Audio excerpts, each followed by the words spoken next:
the composer of that piece, the title suggests, he wrote it in a hurry. He was a student at a university, and his band director was like, "We need a piece for tomorrow." And he said, "Oh, I've already got one for you," but he didn't, and he needed to write one very quickly.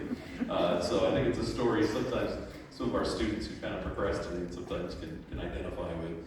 Our next piece of music is a little bit of different here, a little more subdued. It's called Reflections, a very reflective piece here by a wonderful composer named Cait Nishimura.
The next piece on the program is an older piece, one that's been around in the wind band literature for a long time. It's called Chant in Jubilo by Francis McBeth, who has written a lot of really great pieces for wind band. Sailors in Wales might be one that you've heard at concerts. And when I first give this to groups, because it's on the older side, I think they kind of think, oh, I don't know about this. I think this has grown on us, I hope.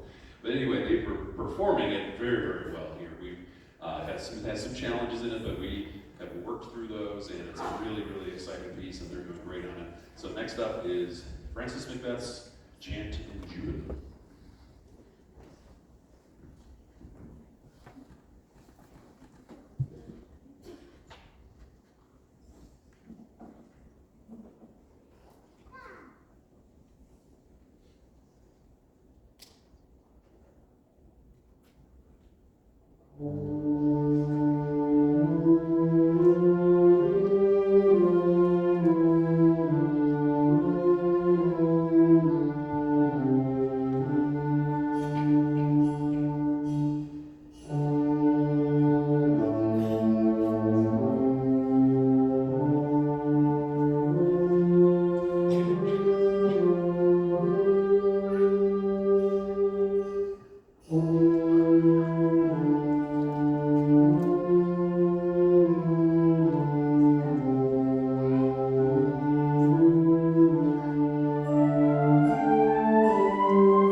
individually, they can play the music, but when you try to put it all together, to get all the listening to happen, and the musicality to happen, that's, what we spend the majority of our time. They were pretty well prepared, not a lot of notes and rhythms. Of course, there are some things that need to work out, but a lot of it we were working on style, listening to each other, and I hope they got to know some new friends too. I think this is what this is part about this too. All these students coming together, meeting new people, and it's been really great to work with these guys over the past couple of days. Our next tune is one of their favorites. It's called "The Spirit of the Falcon," and written by Richard Saucedo, who you might have heard. He was a director at Carmel High School for a long, long time. Has written a lot of compositions, and really love performing his music here with young people, because he just has such a great way of capturing their spirit and energy. So the next tune is called "Spirit of the Falcon."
want to give a shout out here to Leslie Baker. Is she here in the audience? Is she listening? Yes, right back there. It's so much work, yes, that you can go unnoticed here hosting these events.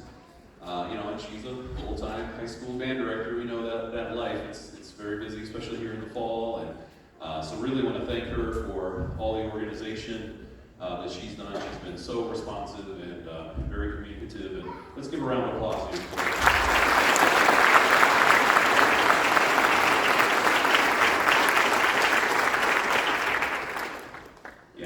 These events I really love doing these. I have a daughter that's in 9th grade and she's a trumpet player and loves band, and just know how much this means to your students that are on the stage here. I mean, I know my daughter it makes school, she really wants to be there every day because, yes, I'm sure she loves some of the math that she does and the biology and that sort of stuff. But being in the band room is her place, and those are her people, those are her friends, and so it's really great. These things, I remember when I was a student, I got to do these types of things. It was a whole group of people that are like me that just love this so much. So it's really, really special. And again, it's just a testament to the support that you guys, put into this. And again, it's a weekend. We're heading up. We've got a busy fall, and there are other things to do on the weekend, but you're here, you're supporting your students, so, and all the things, the private lessons, and the money and the instruments, and all of that, it should go unrecognized, and your support is obvious that what's here on stage. They're so polite, they did everything I asked, like that. It's not always going to happen. Sometimes, it can be like, I don't know about this guy, I don't know if I'm going to listen to what he says. But they were all over it, and they were really, really fantastic to work with. So, band, I'd like you to give a round of applause for all the people that support you, all your family, your friends, and all that.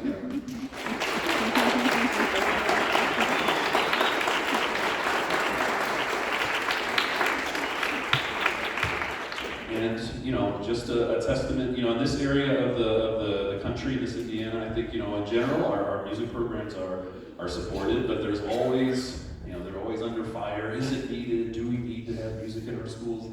Yes, we need music in our schools. This, and this is a testament to what you're seeing here on stage, being able to come all together here in just a short weekend and make beautiful music together.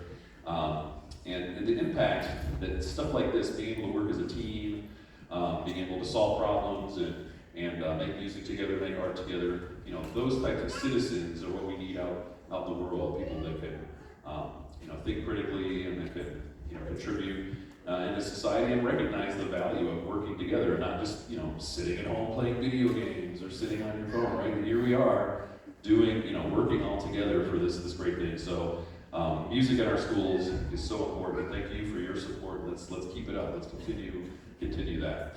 Our last tune is a march by a good old composer named Phillip Sousa. Phillip Sousa died almost 100 years ago. 1932 is when he passed away. But 100 years ago, he had a professional band that toured all over the country. Before radio, before TV, before all that, that's what people did. They'd get in the, even before cars, they'd get on the train and they'd go out to the big park where, 100,000 or so would listen to Phillip Sousa or even other bands. There were lots of bands that toured the country there. And this is an example of that. He actually wrote this when he was in charge of the President's Own Marine Band. That's the concert band that's in Washington, D.C. That's been there ever since, I think, 1797 or so. But when he took it over, he wanted to improve the band. And it is still like this to this day. People that get auditioned into the President's Own Marine Band, that very top Marine band in Washington, D.C., don't have to go through boot camp, which I think a lot of Marines are like, well, you're not a real Marine if you don't do that kind of thing. But I don't think that's quite that way. But they are the best musicians. They're a fantastic group, and it's been that way ever since Phillip Sousa took over in 1880. So here is one of his most famous marches, the Washington Post March. Thank you for being such a great audience, and we hope you enjoy our last number.